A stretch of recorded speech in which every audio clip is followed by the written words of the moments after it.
हा संपूर्ण ग्लोबल इन्स्टिट्यूटचा परिवार आहे. या सगळ्या शिक्षिका, जसं सरांनी सांगितलं, एक 24-25 शिक्षिका आहेत ना तुम्ही, आणि शिक्षक किती 4-5 शिक्षक आहेत.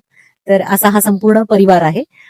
मॅडम बद्दल, सरांबद्दल आणि एकूणच शाळेबद्दल आपण थोडं थोडं यांच्याकडून जाणून घेऊयात. मी या ठिकाणी 2015 पासून जॉईन आहे या ठिकाणी, आणि या ठिकाणी आल्यानंतर सर आणि मॅडम कडून आम्हाला खूप काही शिकायला भेटलं. ग्लोबल विद्यालयाची सहशिक्षिका आहे. ग्लोबल विद्यालयाच्या ग्लोबल एज्युकेशन इन्स्टिट्यूटचे संस्थापक अध्यक्ष आदरणीय मोरजकर सर व ग्लोबल एज्युकेशन इन्स्टिट्यूटचे संस्थापक सचिव आदरणीय शिवमती मोरजकर मॅडम हे सातत्याने विद्यार्थ्यांच्या सर्वांगीण विकासासाठी कार्यरत असतात. सरांच्या व मॅडमच्या मार्गदर्शनाखाली आम्ही कायमस्वरूपी विद्यार्थ्यांना गुणवत्तापूर्ण शिक्षण देण्यासाठी प्रयत्न करतो व विद्यार्थ्यांना गुणवत्तापूर्ण शिक्षण देतो. मी 2023-24 पासून या शाळेत कार्यरत आहे. क्लरिकल सेक्शनला मी जॉब करते. ह्या शाळेत साधारण पिऊन, क्लर्क किंवा टीचर असो किंवा प्रिन्सिपल सर्वांना एक समान दर्जा मॅडम देतात. माझ्या शाळेचे नाव ग्लोबल इंग्लिश स्कूल. मी इयत्ता 4थीची विद्यार्थिनी. मोरजकर मॅडमनी ही शाळा बनवण्यासाठी खूप कष्ट घेतले. आज ग्लोबल शाळेमध्ये सर्व विद्यार्थ्यांसाठी सर्व सोयी सुविधा उपलब्ध आहेत. मोरजकर मॅम अतिशय प्रिय, कर्तव्यनिष्ठ व धाडसी आहेत. त्या प्रत्येक क्षणी आम्हाला मार्गदर्शन करत असतात व ग्लोबलच्या मुलींना त्यांनी आपली स्वतःची मुलगी मानली आहे. माझ्या शाळेचे नाव ग्लोबल विद्यालय पिंपरखेड. माझी शाळा खूप स्वच्छ व सुंदर आहे. माझ्या शाळेला स्वच्छ शाळा व सुंदर शाळा हा पुरस्कार मिळाला आहे. ही आमची जी ग्लोबल शाळा आहे ती खूप सुंदर आहे आणि आमच्या ज्या मोरजकर मॅडम आहेत सचिवा, त्या खूप सुंदर आम्हाला मार्गदर्शन करतात. मी Sanika Hanumant Khaire, global English school engineer college इयत्ता 12वीची विद्यार्थिनी. आपल्या ग्लोबल शाळेमध्ये विशेष वैशिष्ट्य सांगायचं झालं तर आपली ग्लोबल शाळा ही निसर्गाच्या सानिध्यात आहे. त्यामुळे ग्लोबल शाळेमध्ये शिक्षण घेत असताना फक्त पुस्तकी ज्ञान शिक्षण नाही भेटत, तर आजूबाजूच्या वातावरणातूनही खूप काही शिकायला भेटतं. ग्लोबल एज्युकेशनल इन्स्टिट्यूटची स्थापना 2015 साली झाली. मोरजकर सर व मोरजकर मॅडम यांनी या शाळेची स्थापना केली. या शाळेमध्ये खूप छान शिक्षण देतात. मोरजकर मॅडम व मोरजकर सर यांच्या मार्गदर्शनामुळे मी इयत्ता 7वी वर्गात स्कॉलरशिप धारक झालो. आमच्या शाळेच्या सचिवा मोरजकर मॅडम यांनी जी शाळेची स्थापना केलेली आहे ती फक्त मुलांच्या सर्वांगीण विकासासाठी केलेली आहे. आणि आजपर्यंत जेवढे विद्यार्थी शिकून गेले आपल्या शाळेमध्ये ते प्रत्येक जण कुठं ना कुठं आपला पोहोचलेला आहे. मॅडमचं काम पहिल्यापासून चांगलंय. महिला असून सगळं इतकं सांभाळलंय, पुढाकार घेतात, मुलांसाठी चांगली कामं करतात. मी 8 वर्ष झालं मॅडम इथं काम करते, पण मॅडमचा सरचा स्वभाव मस्त छान आहे. मुलांवरही लक्ष देतात, पूर्ण चांगलेच स्वीकारतात, लक्ष देतात. मी नवीनच लागलेली आहे, 8 महिने झाले इथे, आणि मला मॅडमचा आणि सरांचा खूप स्वभाव छान आहे. ते सर्व हँडल करतात. दिल ही छोटा सा, छोटी सी आशा, मस्ती भरे मन की भोली सी आशा, चांद तारों को छूने की आशा, आसमानों में उडने की आशा. इतकं आशा हे नाव तुम्हाला इतकं सुटेबल झालेलं आहे. खरं तर माझ्या बार्शी टुडे युट्यूब चॅनलमध्ये खूप खूप स्वागत आहे तुमचं. तुमचा जेव्हा बायोडाटा वाचला तेव्हा इतकं छान एक स्त्री सगळ्या गोष्टींवर संघर्ष करत, म्हणजे प्रतिकूल परिस्थितीतून लग्न झाल्यानंतर सुद्धा ती प्रतिकूल परिस्थिती, आणि तरीही आपल्या नवऱ्याची साथ घेत आणि बाकी सगळ्या समाजाला सुधारायचंय हे ध्येय घेत पुढे आलेला आहात. काय सांगाल, साधारण बालपण तुमचं कसं गेलं आणि महाविद्यालयीन शिक्षणापर्यंत? सर्वांना खरंच खूप खूप नमस्कार. आणि प्रथमतः देव मॅडम आपलं ह्या ग्लोबल एज्युकेशनल इन्स्टिट्यूटमध्ये खूप खूप स्वागत.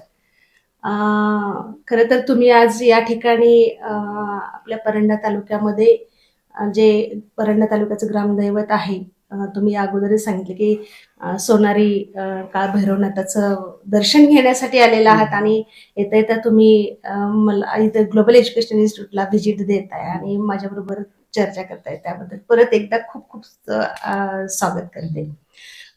मी आशाताई गोरख मोरजकर, ग्लोबल शैक्षणिक संस्थेची सचिव आणि जिजाऊ ब्रिगेडची प्रदेश सहसचिव. खरं तर माझं बालपण तुम्ही विचारलं, माझं माहेर अंतरगाव, भूम तालुका याच ठिकाणी आपल्या धाराशिव जिल्ह्यातच आहे, आणि त्या अंतरगाव या ठिकाणी माझं बालपण गेलं. बालपणामध्ये सांगायचंच म्हटलं तर मला माझे वडील आणि आई शेतकरी कुटुंब आमचं. मला 3 भावंड, माझ्यासह 4 जण. मी सगळ्यात मोठी. आणि सांगायचं म्हटलं तर माझे वडील अपंग, एक पाय नाही त्यांना. जेमतेम अगदी 2-3 एकर शेती आणि त्याच्यावरती आमचं कुटुंब चालायचं. परंतु म्हणतात ना की स्टार्टिंग पासूनच काहीतरी बाळकडू मिळतं किंवा पाठीवरती थाप मिळते, तसं प्रवास सुरू झाला. आणि शेतामधले कामं करणं, अगदी छोट्या साधारण 1-4-5वी पासून शेतातलं काम करणं असेल. त्याचबरोबर वडिलांचं किराणा दुकान होतं, ते किराणा दुकानामध्ये बसणं. वडिलांना सतत वाटायचं की तिनं काहीतरी करावं, बाहेर यावं, बोलावं. आणि म्हणून त्यांनी अगदी 3री-4थीच्या वेळामध्ये मला बार्शीसारख्या ठिकाणी, आम्हाला बार्शी जवळ पडतं, बार्शीसारख्या ठिकाणी किराणा माल आणण्यासाठी बरोबर घेऊन जाणं. त्याचबरोबर सांगायचंच म्हटलं तर शेतामध्ये द्राक्षाची बाग, त्या बागेमध्ये वडील अपंग असल्यामुळं त्यांना बरेचशी शेतातली कामं करता येत नव्हती. मग तिथं काय करायचं, तर तिथंही असंच मिळालं की थांबायचं नाही. मग शेतात जाऊन अगदी बाग फवारण्यापासून कुळवणी करण्यापर्यंतचं काम, म्हणजे बालपणातच ते माहेरी तुम्ही माहेरी. एकट्याच का? नाही, 3 भावंड परंतु छोटे होते ते. मी सगळ्यात मोठी होते. आणि हे करत असताना शिक्षण आणि बालपणामध्ये ना मॅडम, म्हणजे बघा, खेड्यामध्ये पहिले टीव्ही वगैरे नसायचे. आपण गावामध्ये 1-2 टीव्ही आल्याने त्याच्यामध्ये वडिलांनी टीव्ही घेतलेला. आपण त्या सतत त्या टीव्ही समोर बसणं. आणि मग वडिलांना कुठेतरी भीती वाटायला लागली, अरे ही टीव्ही समोर बसते आणि नको, बाकीची कामं राहतील, शिक्षण जर राहील. म्हणून त्यांनी परत त्याच्यातून मला बाहेर काढलं. पण त्याचा परिणाम इतका छान झाला की त्या टीव्ही मध्ये पाहिलेलं एक ऑफिस असतं, ऑफिसमध्ये कोणीतरी येतं, ते लहान असताना पाहिलेलं. मग 3री-4थीच्या वेळामध्ये मैत्रिणी खेळायचो आम्ही, त्या मात्र भांडे खेळायच्या. आणि माझं मात्र एक वेगळंच जग चाललेलं असायचं. आणि मग मी म्हणायचे की नाही थांबा, मला एक मोठा दगड ठेवायचा. ती माझी चेअर असायची, खुर्ची असायची. समोर 2 दगड ठेवलेले असायचे, त्या छोट्या 2 खुर्च्या असायच्या. आणि मध्ये एक मोठा फळी वगैरे ठेवलेले टेबल. आणि त्या मैत्रिणीला म्हणायच्या, तुम्ही माझ्या ऑफिसमध्ये या, म्हणजे आणि मला ऑफिस खेळायचे. म्हणजे हे बालपण अशा पद्धतीनं माझं चालू होतं. म्हणजे तुमचं BCA झालंय, हो. MBA झालेलं आहे, MCM NCM झालंय. हो. ओके. म्हणजे लहानपणापासूनच अशी काहीतरी मोठ्या पदाची आवड होती तुम्हाला. म्हणजे मला महिलांना तेच सांगायचंय की प्रत्येक स्त्रीला असं वेगळेपण दिलेलं असतं देवाने. जसं यांना वाटतंय की मला लहानपणापासून एक चेअर पाहिजे, तर अशी सचिवपदी आता त्या विराजमान आहेत. प्रत्येक स्त्रीमध्ये वेगळं सौंदर्य असतं, त्यामुळे स्त्रीचा सन्मान करायला शिका. जसं सरांचे यजमान गोरख सर पण अगदी तुमचं खूप चांगला मान देतात. सरांनी पण सांगितलं. आणि तुमच्या कॉलेजमध्ये मेजॉरिटी सगळ्या शिक्षिका आहेत. तर साधारण ग्लोबलची सुरुवात कशी झाली, ग्लोबल हे नाव का द्यावं वाटलं? तुमची टॅगलाईन पण छान आहे. हे इंग्रजी माध्यमातून जरी शिक्षण दिलं तरी मराठी भाषेचा विसर पडली आहे. काय सांगा? जेव्हा मॅडम आम्ही स्टार्टिंगला म्हणजे पाहिलं तर एक 4 कॉम्प्युटर पासूनची सुरुवात होती आमची. Computer centre, Promptech computer centre. आणि तिथून सगळ्यात स्टार्टिंगला आम्ही श्री शिवाजी महाविद्यालयाची स्थापना केली 2009 मध्ये. आणि त्याच्यानंतर कुठंतरी वाटलं की बाबा या ग्रामीण भागामध्ये, परंड्यासारख्या ठिकाणी किंवा परंडा तालुक्यातल्या ग्रामीण भागातल्या मुलींना चांगल्या पद्धतीचं, चांगल्या दर्जाचं शिक्षण आपण दिलं पाहिजे. कारण आम्ही शिक्षण घेत असताना ज्या काही अडचणी आल्या, त्या अडचणीवरती मात कशी करायची ही आम्हाला विद्यार्थ्यांना शिकवायची होती, ही आम्हाला मुलींना शिकवायची होती. आणि सगळ्यात महत्वाचं, तुम्ही मगापासून म्हणताय की स्त्रियांचा आदर केला पाहिजे. खरं तर पाठीमागं आपण पाहत आहात जिजाऊ आणि सावित्रीबाई फुले यांचाच वसा आणि वारसा पुढे चालू ठेवण्याचं काम आपण करतोय. आणि मग त्याच्यातून मुलींचं शिक्षण, मग मुलींसाठी फक्त शाळाच काढायची का, तर नाही, मुलांना पण इथं शिक्षण चांगल्या दर्जाचं मिळालं पाहिजे. आणि म्हणून 2015 मध्ये साधारणतः ज्या वेळेला सरांची आणि माझी चर्चा झाली की आपण सिनियर कॉलेजेस अगोदर काढला, आपण आता काय करूयात, तर अगदी नर्सरी पासून 12वी पर्यंत किंवा नर्सरी पासून UG पर्यंत शिक्षण आपण इथं द्यायला पाहिजे. मग नर्सरी पासून 12वी पर्यंत शिक्षण द्यायचं म्हटलं तर शाळेच्या मान्यता आल्या, बरेच त्याच्यामध्ये अनेक अडचणी असतात. आणि मग त्यावेळेला मात्र ठरलं की नाही, आता थांबायचं नाही, आता आपण एक शाळेची मान्यता घ्यायची आणि सुरू करायचं. आणि मग त्यावेळेला चर्चा चालू होती, अरे शाळेचं नाव काय द्यायचं, शाळेचं नाव काय द्यायचं. मग शाळेचं नाव देताना अनेक लोकांनी अनेक नावं त्या ठिकाणी सुचवली, पण नाही, सरांचं हे ग्लोबल हे नाव जे आहे ते खरंच मी सत्य सांगते की हे माझं हे नसून सरांचं आहे की नाही, अरे ग्लोबल म्हणजे आपण म्हणतो ना की फक्त जागतिक नाव दिलं पाहिजे, इथंच एवढं नकोय आपल्याला, तर जागतिक नाव दिलं पाहिजे. आणि म्हणून 2015 मध्ये ग्लोबल इंग्लिश स्कूलची ज्यावेळेस मान्यता आली, ग्लोबल ज्युनियर कॉलेजची मान्यता आली सायन्स मध्ये, आणि त्यावेळेला मात्र ते global English school, global junior college, आणि 2016 मध्ये सेमीची 1ली ते 10वी त्याच्यामध्ये ग्लोबल विद्यालय, अशा या ठिकाणी 3 शाखांनी ते नाव देण्यात आलं. पण ग्रामीण भागात जेव्हा एखादं इंग्लिश मिडियम सुरू करतो, आता ग्लोबल हे नाव पण तसं इंग्लिश असल्यामुळे कशी प्रसिद्धीकरण झालं, कारण की 2015ला काही इतकं व्हॉट्सअप आणि हे इतकं प्रचलित नव्हतं, युट्यूब चॅनल पण नव्हते त्यावेळेला. आता सुदैवानी बार्शी टुडे युट्यूब चॅनल पण सुरू केले,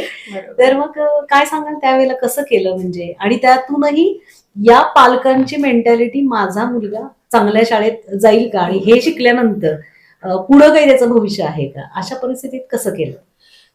ज्यावेळेस शाळेची मान्यता आली त्यावेळेला बऱ्याचशा शाळा चालू झालेल्या होत्या, कारण 15 जूनला शाळा चालू होतात.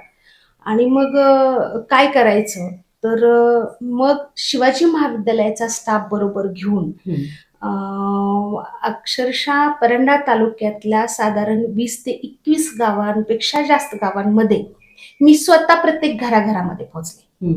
म्हणजे सरांना सांगितले की सर तुम्ही हे जे समोर तुम्ही पाहिलं असेल की स्टार्टिंगची जी बिल्डिंग होती आपली, ते सर त्याच्यामध्ये गुंतलेले, ते सगळं नियोजन, पत्र्याची शाळा स्टार्टिंगला ते त्याच्यामध्ये सर गुंतलेले, कारण ते सुरू करायचंय आणि तिथं सगळ्याच गोष्टी आल्या पाहिजेत ना, मग बेसिक पासून सगळं आलं पाहिजे. आणि मग मात्र आम्ही एक बस, आम्ही साधारण 6-7 स्टाफ घेऊन मी प्रत्येक गावामध्ये, घराघरामध्ये, हातामध्ये आमच्या एक नोटबुक असायची आणि सगळ्या समोर मी चालायचे, सगळा स्टाफ, आणि प्रत्येक घरामध्ये जाऊन काकू तुमच्याकडे छोटा मुलगा किंवा छोटी मुलगी आहे का, हो 3 वर्षापासून पुढचे आहेत का, मग त्याचा सर्वे, त्याचं नाव लिहून घेणं. आणि मग मॅडम असा एक अनुभव आला की काही घरामध्ये तर अरे हे उपजिल्हा रुग्णालयाचे लोक आलेत की काय, म्हणजे सर्वे करायला असं पण म्हटलं गेलं. आणि मग अशा पद्धतीने आम्ही घराघरामध्ये पोहोचलो, सर्वे केला, त्या विद्यार्थ्याचा डेटा एकत्रित केला. आणि त्यावेळेला इथं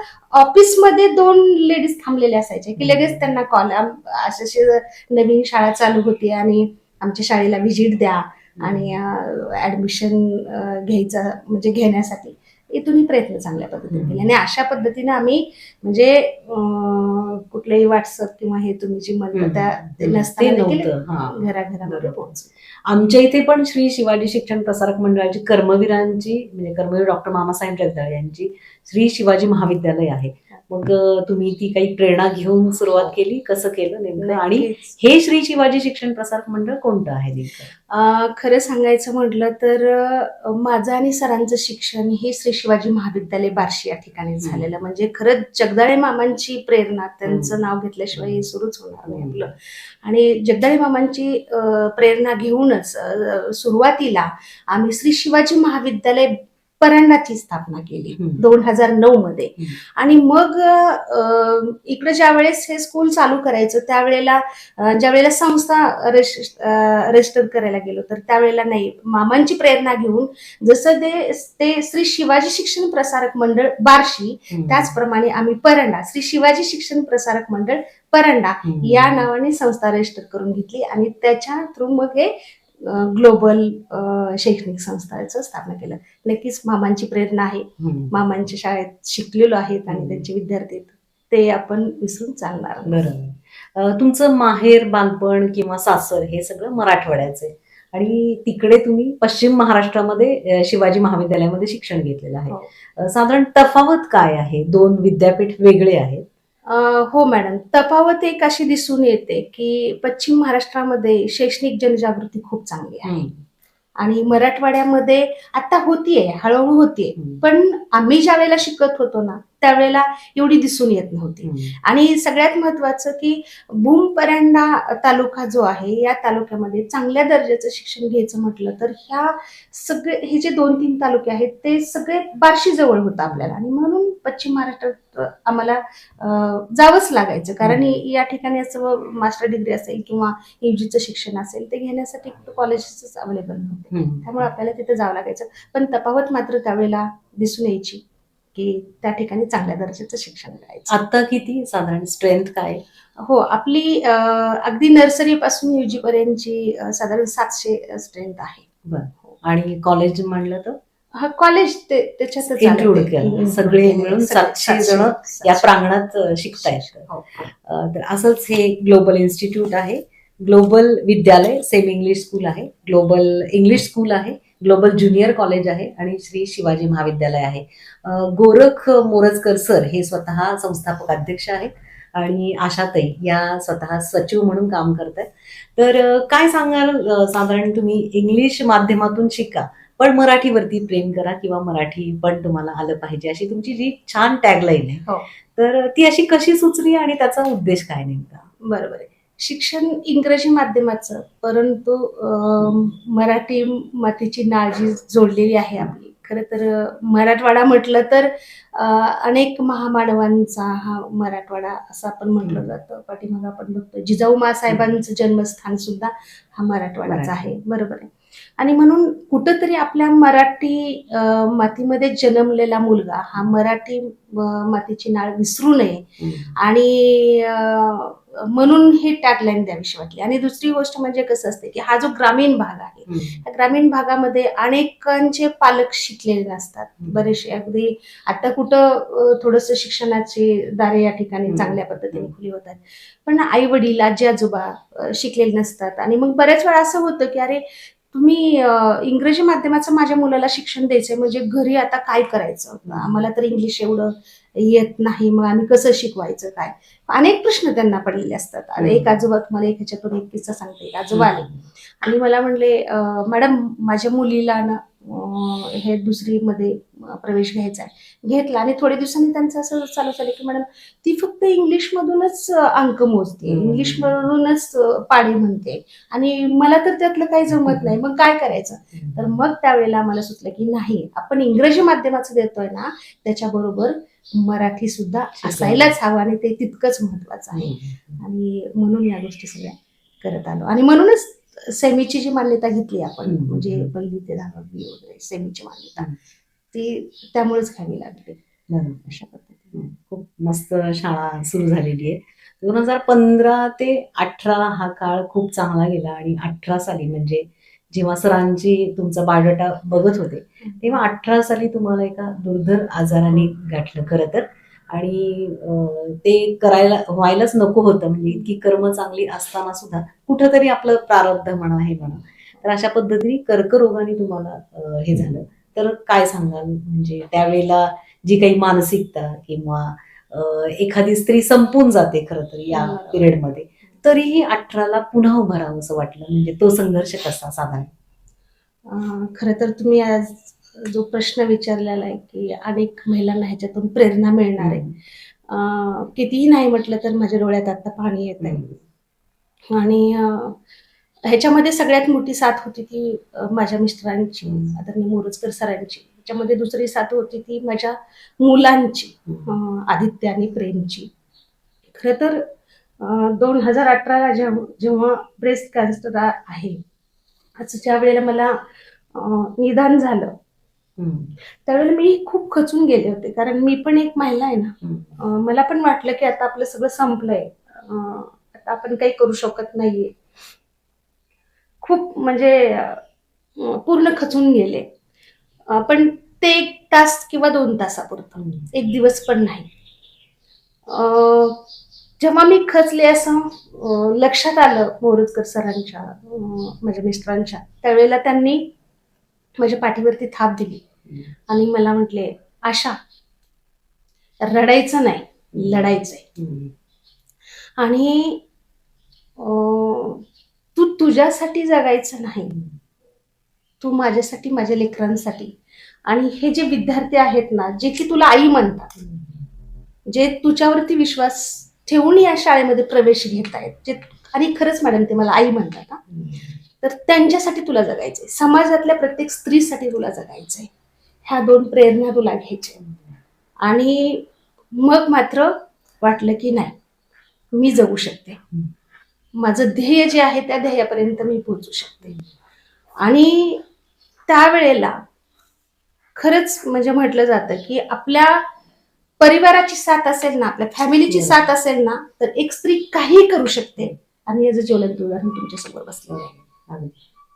आणि मॅडम जेव्हा ते एक 7-8 दिवस आमचे खूप बेकार गेले, कारण अनेक ठिकाणचं ओपिनियन घ्यायचं, पण सरांनी ते सोडलं नाही.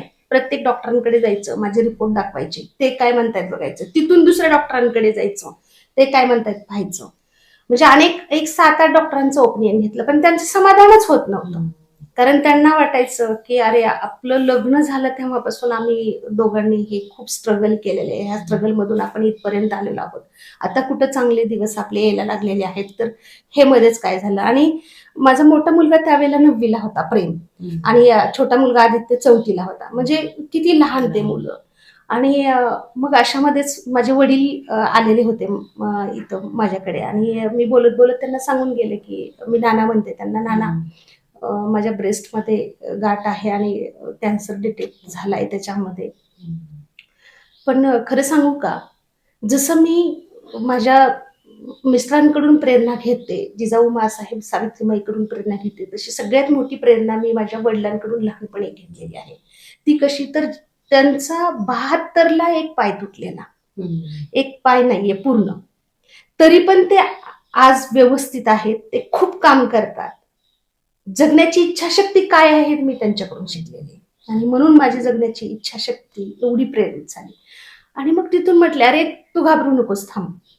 मग सरांना म्हटले की अरे आपल्या घरातच डॉक्टर आहेत, आम्हाला माहित नव्हतं. माझ्या चुलत भावाचा मुलगा कॅन्सर तज्ज्ञ आहे ही माहित होतं, पण एवढं चांगला मोठा डॉक्टर आहे हे मला माहित नव्हतं.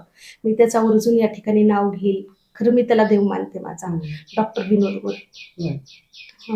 आणि त्यांना कॉल केल्यानंतर नाही तुम्ही आजच्या आज त्या ठिकाणी घेऊन या म्हणून सांगितलं. आम्ही गेलो.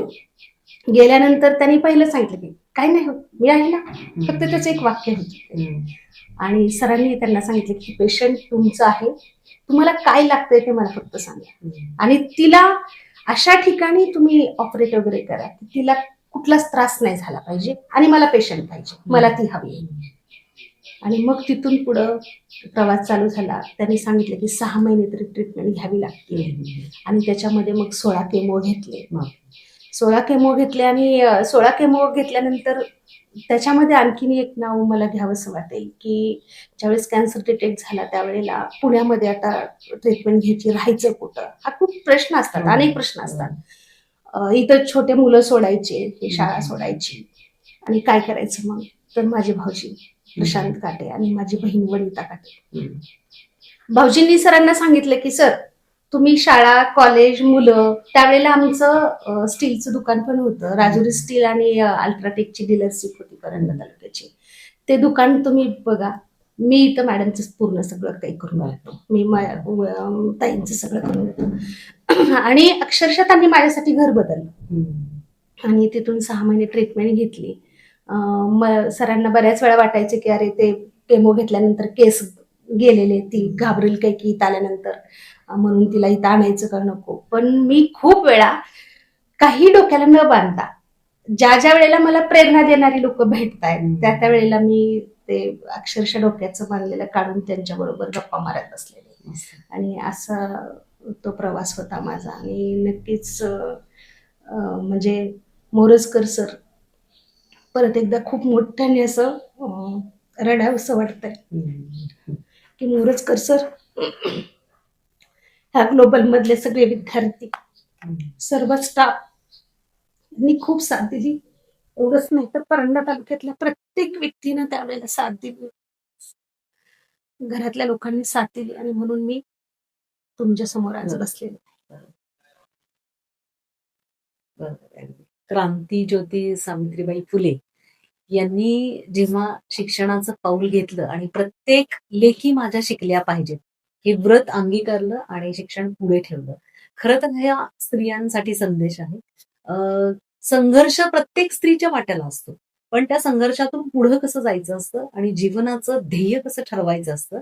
आयुष्य खूप सुंदर आहे. ते आणखीन सुंदर कसं करायचं असतं याचं जिवंत उदाहरण म्हणजे आशाताई मोरजकर. म्हणजे इतक्या दुर्धर आजारातून सुद्धा स्वतःला सिद्ध करत, वडिलांची प्रेरणा घेत आणि नवऱ्याची साथ घेत प्रत्येक स्त्री पुढे जाऊ शकते. यासाठीच प्रत्येक नवऱ्याला पण माझं सांगणं आहे, की अशा स्त्रियांच्या पाठीशी राहा. ती घरची लक्ष्मी असते. तिला कसं जपायचं हे तुमच्या हातात आहे. खूप छान प्रवास आहे खरं तर. 2018 नंतर पुन्हा 2023ला हाच संघर्ष. म्हणजे 2 वेळा हा पुनर्जन्म आणि तरीही इतक्या दिमाखात तुम्ही आत्ताही सचिवपदी विराजमान आहात.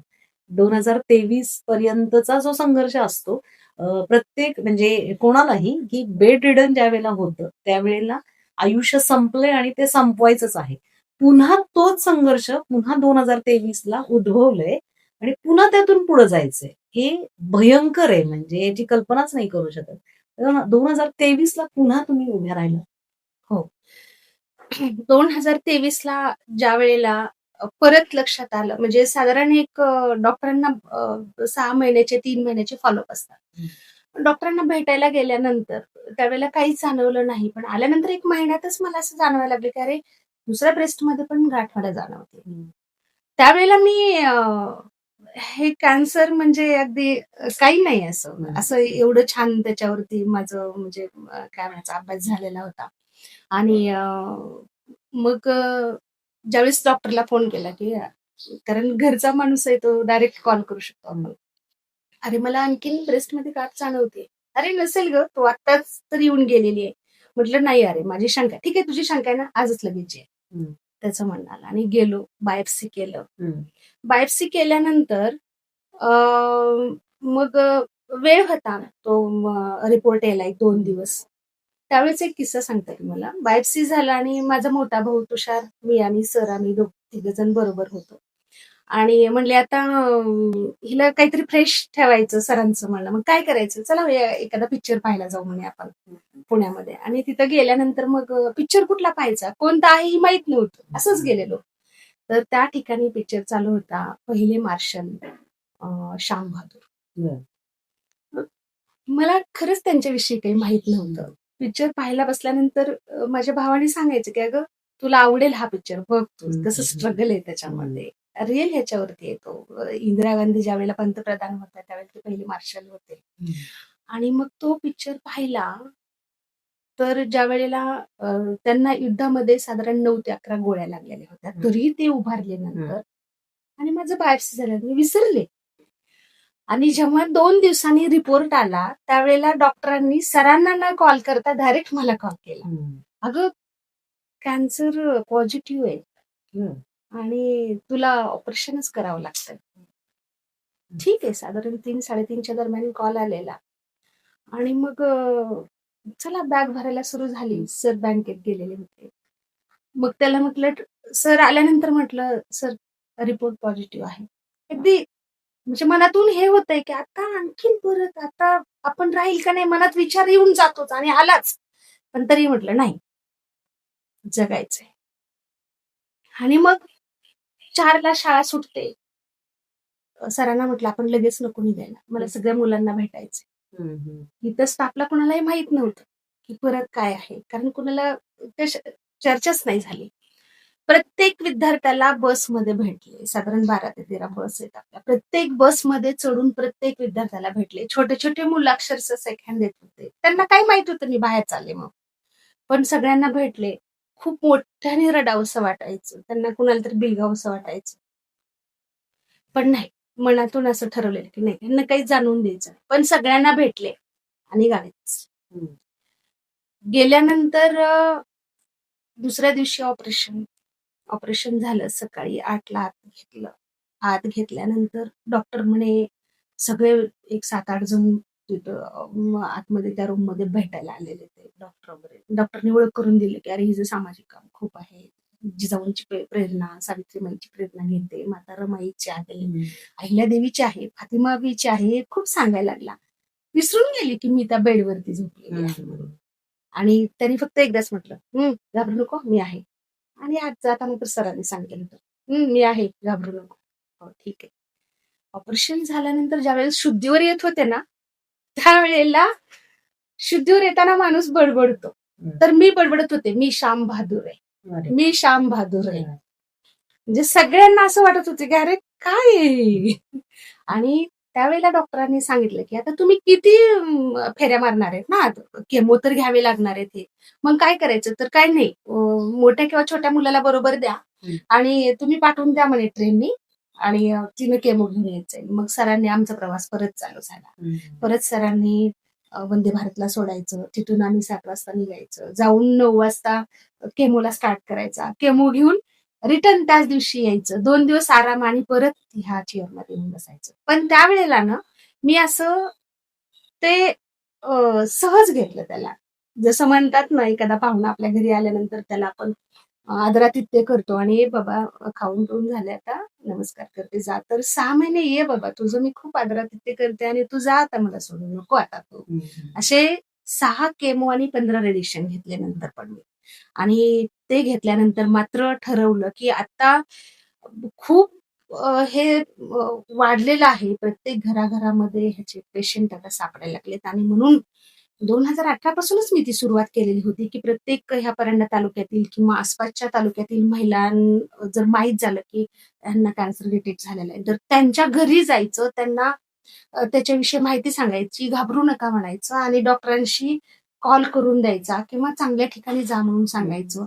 असं हे आणि ते आज पण मी काम करते, की त्याच्यातून एक वेगळी प्रेरणा मिळते आणि मला आनंद मिळतो, की अरे आपल्यामुळे एखाद्याला जीवदान मिळत असेल तर काय. आणि या पद्धतीने दुसऱ्या वेळेस पण मी 6 महिने घालवले त्याच्यात आणि नंतर उभारीनं चालू केलं. पण परत एकदा मी म्हणेल, की परिवाराची साथ, फॅमिलीची साथ किंवा आपल्या नवऱ्याची साथ जर असेल ना, माझे डॉक्टर पण म्हणतात, की तुमचं मेडिसिन एका साईडला आणि तुमची परिवाराची साथ एका साईडला. म्हणजे दोन्ही इक्वल असेल ना, तर तुम्ही नक्की कसल्याही दुर्धर आजारातून बाहेर पडू शकता. अगदी. हां आणि त्याच्यामध्ये आणखीन एक मी नाव घेईन, की माझ्या बहिणीची एक मुलगी होती माझ्याकडे एक शिकण्यासाठी 4-5 वर्षांनी.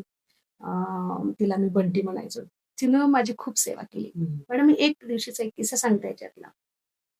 केमो घेऊन आले आणि मला संध्याकाळी खूप खोकला यायला लागला. कारण त्या वेळामध्ये विकनेस खूप आलेला असतो. खोकला येत होता आणि रात्री अक्षरशः सर डोक्याच्या बाजूला बसलेले, ती माझ्या बहिणीची मुलगी पायाच्या बाजूला बसलेली. ही छोटे 2 मुलं झोपलेले. रात्री एवढा खोकला येत होता, की ते दोघंही रडत होते, की आता ही जातीये पहाटेपर्यंत. म्हणजे कोण डोकं चेपतंय, कोण पाय चोळतंय, कोण पाय चोळतंय असं. पण सकाळी परत ठणठणीत आली. म्हणजे असं वाटायचं की आता दुसऱ्या दिवशी हा जो सूर्योदय झालेला आहे हा बघायला मिळतोय का नाही, पण नाही. त्याच्यातून ही आले बाहेर आणि करते. इच्छाशक्ती. आपण थोडं पैसा कमी झाला किंवा नवऱ्याची भांडणं झाली, की आता कितीतरी बातम्या ऐकल्या, टीव्हीवरही पाहिलेलं आहे, की बायका अगदी लहान मुलासहित आपला जीव सोडून देतात, आत्महत्या करतात. मग हा संघर्ष पाहिल्यानंतर तुम्हाला असं जगावंसं वाटत नाहीये?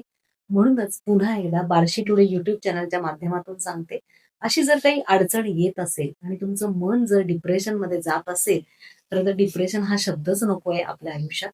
कारण की स्त्रीमध्ये खूप ताकद आहे. एका लेकराला जन्म देत असेल, एक जीव जर निर्माण करत असेल, तर ती किती ताकदीची आहे याचं आपल्या मनाला चिंतन करा, मनन करा. यासाठीच बार्शी टुडे युट्यूब चॅनलवरती अशा संघर्ष कथा नक्की ऐकत राहा. तुम्हाला खूप उदंड आयुष्य लाभो हीच ईश्वरचरणी प्रार्थना करते. म्हणजे आमच्या भगवंतालाही आणि तुमच्या भैरवनाथालाही. आणि अशाच तुमच्या आशा पल्लवित होत राहू. आणि हा सगळा आजार तुम्ही अगदी कवटाळलाय, त्यामुळे तुम्हाला त्याचं काही दुःख वाटणार नाहीये आणि तो आजार पटकन तुमच्या शरीरातून निघून जाऊ हीच प्रार्थना करते. थँक्यू. धन्यवाद. मला एक किस्सा सांगायला आवडेल मॅडम. गेल्या वर्षी माझा वाढदिवस आणि वाढदिवसाच्या वेळेला माझी मुलं आदित्य आणि प्रेम दोघं पुण्यात असतात. पुण्यात शिक्षण घेतात. आणि त्यावेळेला त्यांनी सांगितलं, की मला वाटायला लागलं आता मुलं येतायत की नाही बर्थडेला माझ्या. म्हणलं बाळांनो येणार आहेत का? नाही, नाही. आम्ही नाही येणार अगोदर. आणि मग त्यांना एक सरप्राईज द्यायचं होतं. आणि सरप्राईज काय तर मग म्हटलं त्यांना, अरे काय सरप्राईज असणार आहे सांगताय का? नाही मम्मी, तुला एक असं सरप्राईज आहे की त्याच्यामुळे खूप मोठी ऊर्जा मिळणार आहे आणि खूप तुला काम करण्यासाठी उत्साह वाढणार आहे. मी विचार करत होते 2 दिवस की काय असेल, आणि ज्या वेळेला ते माझ्याजवळ आले आणि बर्थडे गिफ्ट दिलं, तर ते बर्थडे गिफ्ट होतं हे. म्हणजे एवढं सुंदर त्यांनी मला सरप्राईज दिलं होतं. नक्कीच आदित्य, प्रेम. कधी कधी मला असं वाटतं की मोरजकर सर सांगतात की तू ह्या शाळेतल्या 700 लेकरांची आई आहेस. पण मला वाटतं मी 700 लेकरांची आई झाले. पण बाळांनो, तुमची आई होताच आलं का नाही हे मला आणखीनही समजलेलं नाही.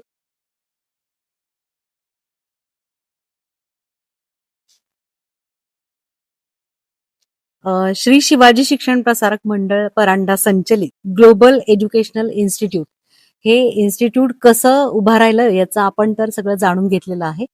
पण हे इतकं छान असं आपल्याला सगळं दिसतंय, तर हा माहोल सजलेला आहे. आणि याचे संस्थापक अध्यक्ष गोरख मोरजकर सर, काय सांगाल सर, शाळेमधलं वैशिष्ट्य काय आहे वगैरे असं सगळंच सांगा साधारण. प्रथमतः मी तुमचे आभार मानतो. तुम्ही आमच्या शैक्षणिक संस्थेत येऊन आम्हाला बोलण्याची संधी दिली. हे शैक्षणिक संकुल उभारताना आम्हाला ग्रामीण भागातील विद्यार्थ्यांना मोठमोठ्या संधी उपलब्ध व्हाव्यात यासाठी आम्ही पहिल्यापासून प्रयत्न करत आहोत. आता सध्याचा काळ बघता तरुण पिढी आपल्याला भरकटलेली दिसते. तर त्या तरुण पिढीला दिशा देण्यासाठी शिक्षणासोबत संस्काराची गरज आहे आणि ती आम्ही जास्तीत जास्त देण्याचा प्रयत्न करतो. कारण आपण बघताय 2 दिवसाखाली तुम्ही छत्रपती संभाजीनगरची घटना ऐकली. हा, मग अशा घटना डोळ्यासमोर ठेवल्या तर दुर्दैव आहे की भविष्यात काय होईल सांगता येत नाही. त्यामुळं मीच नाही तर महाराष्ट्रातील प्रत्येक शैक्षणिक संस्थेने हे असे संस्काराचे धडे विद्यार्थ्यांना दिले पाहिजेत आणि आम्ही ते सातत्यानं देत आहोत आणि त्या पद्धतीनं आमच्या शाळेतील मुलं वागत आहेत.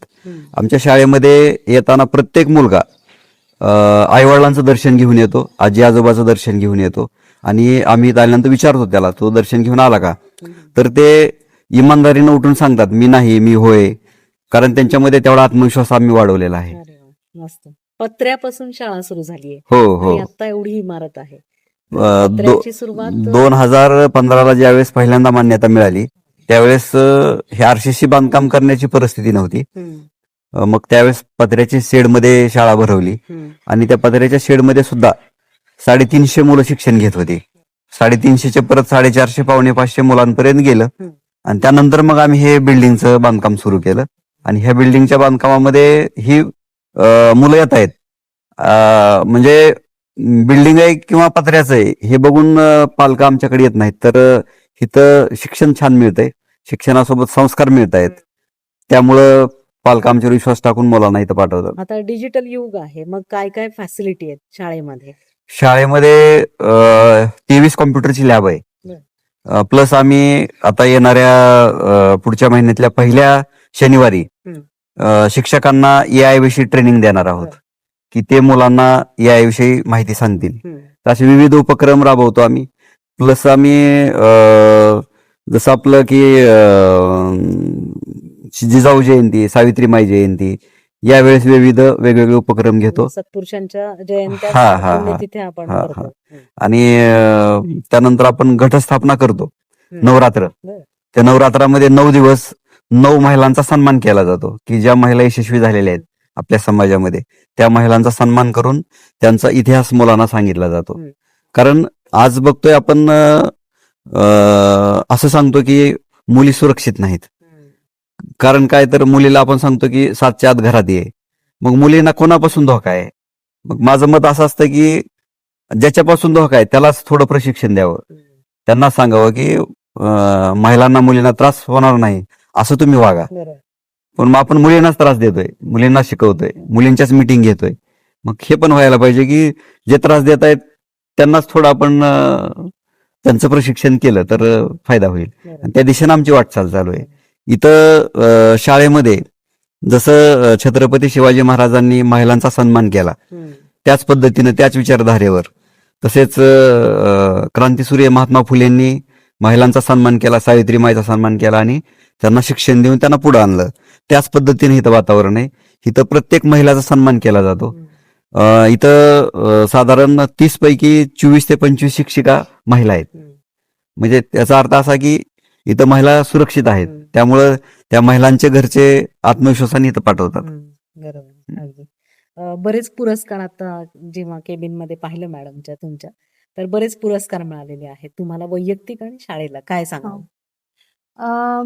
खरं तर हे पुरस्कार ज्यावेळेस मिळाले त्यावेळेला हा पुरस्कार मला शाळेला किंवा सरांना जरी मिळालेला असला किंवा वैयक्तिक मिळालेला असेल तर तो माझा एकटीचा नसून हा पूर्ण आमच्या ग्लोबल फॅमिलीचा आहे असं मी पहिल्यांदा मानते. त्याच्यामध्ये पण एक तुम्हाला सांगते की 2014 मध्ये युगदर्शक बार्शी पुरस्कार सरांना जाहीर झाला होता. पण सरांनी त्या ठिकाणी जे पुरस्कार देणारे होते त्या आयोजकांना सांगितलं की अहो माझ्यापेक्षा माझ्या मिसेसचं काम खूप आहे आणि तिची साथ मला खूप आहे म्हणून मी शैक्षणिक क्षेत्रामध्ये हे पाऊल उचलतोय.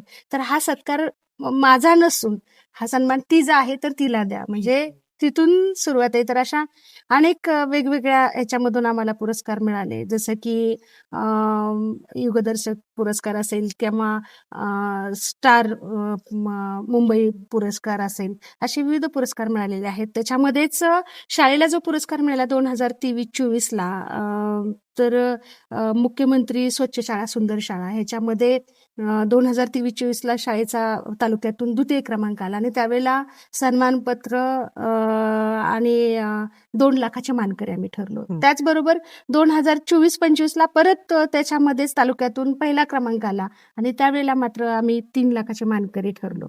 असे विविध पुरस्कार मिळत आहेत आणि छान वाटत आहे. पुरस्कारासाठी म्हणजे आम्ही असं कुठलाच प्रस्ताव वगैरे सादर करत नाही, कारण तसे पुरस्कार नको आहेत. तुमच्या लोकांनी आपलं कामावरती काम बघून पुरस्कार. स्वतःहून पुरस्कार देतात लोक. असं हे ग्लोबल इन्स्टिट्यूट आणि त्याचा संपूर्ण इतिहास माझ्या बार्शी टुडे YouTube चॅनलवरती मांडलेला आहे. थँक्यू.